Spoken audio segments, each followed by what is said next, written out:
Oui. Bonjour. En un seul mot, vous mettez là, j'espère. Hein, merci. Et vous, comment allez-vous? Oui? D'accord. Ben, aujourd'hui, on va parler du blé noir et on va faire ensemble des petites galettes de blé noir aux carottes. Rien que pour vous, Véronique, des belles petites carottes. Voilà. Des belles petites carottes que je vais râper avec le gros côté de la râpe. La râpe au céleri. Alors, si vous n'avez pas de râpe, parce que je sais qu'il y a des gens qui n'ont pas de râpe chez eux, ben vous les coupez en petits morceaux. Alors, avant, pour que ce soit plus facile, vous les mettez en tagliatelle avec l'économe et après, vous coupez ça en petits morceaux. Alors, le blé noir s'appelle aussi le sarrasin, vous le savez. Sarrasin, c'est des petites graines.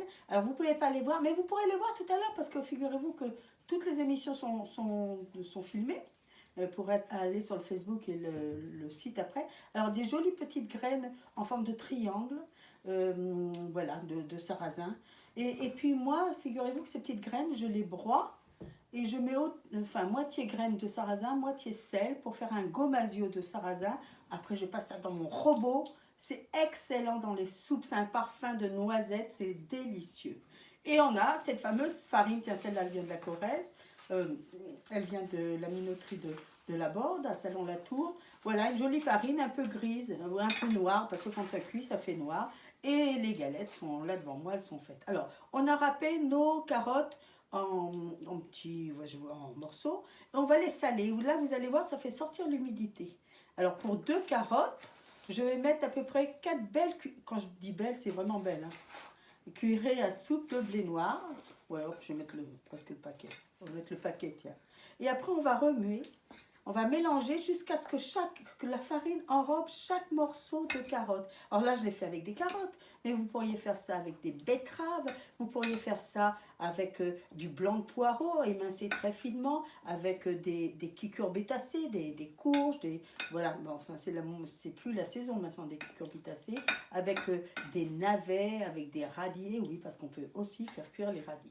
Donc il faut absolument que chaque morceau de carotte soit entouré de blé noir. Et c'est facile puisque comme on les a salés, ça a pris l'humidité, donc la farine, ça adhère très très bien à tout cela. Alors ce blé noir, figurez-vous que ce n'est pas une céréale, c'est ce qu'on appelle une pseudo-céréale. Et oui, ce n'est pas du tout... Non, non, il n'y a pas de gluten du tout, c'est une plante.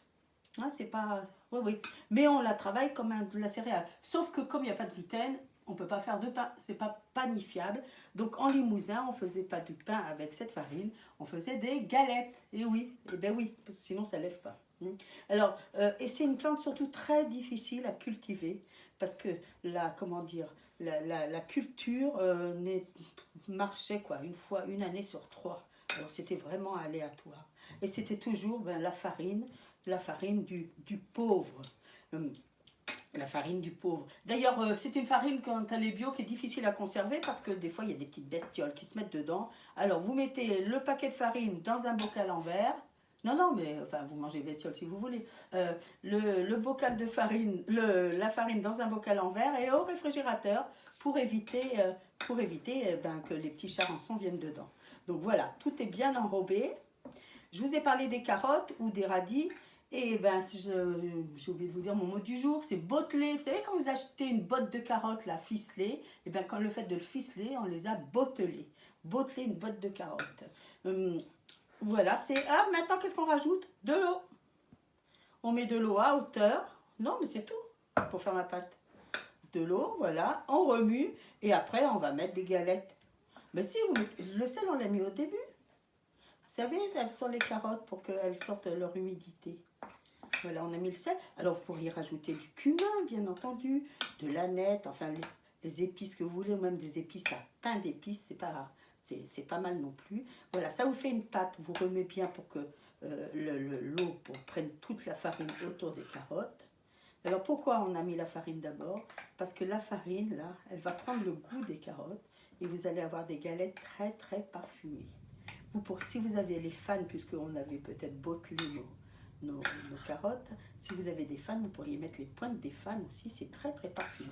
Voilà ma pâte. C'est une pâte comme une pâte à crêpes, un peu résistante quand on lève avec la cuillère. Un tout petit peu, à peine. Ce qui fait la texture, c'est nos morceaux de carottes, de galotte. Hein, voilà. Vous savez que le blé noir, c'était vraiment emblématique du Limousin. Après, moi, je les ai fait dans une poêle à blinis. Hein, j'en ai fait 3. Alors, vous ne pouvez pas les voir, vous les regarderez tout à l'heure. Mes petites galettes sont prêtes. Dessus, je vais mettre un petit peu de gomasio de sarrasin. Excellent, faites-le ça. C'est vraiment excellent. Le gomasio de sarrasin, vous savez, j'ai mélangé moitié sarrasin, moitié gros sel. Et j'ai mixé tout ça, vous savez, dans mon robot là qui fait couteau. Et voilà, et ça sent. Vous ne pouvez pas le sentir, mais moi je vous assure que ça sent hyper bon. Bon voilà pour ça. Rappelez-vous le mot du jour, bottelé. Et rappelez-vous aussi que le blé noir n'est pas une céréale, c'est une plante. Donc il n'y a pas de quoi? De gluten dedans. Je vois que vous suivez. C'est bien. Très bien, parfait.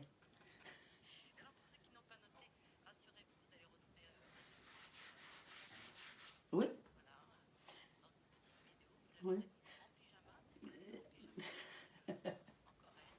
Oui, avec mes, je suis en nuisette là. Oui, oui. Oui, il va bien, il est devant moi, il est en train de filmer là. Oui. À demain et en attendant, gardons le sourire.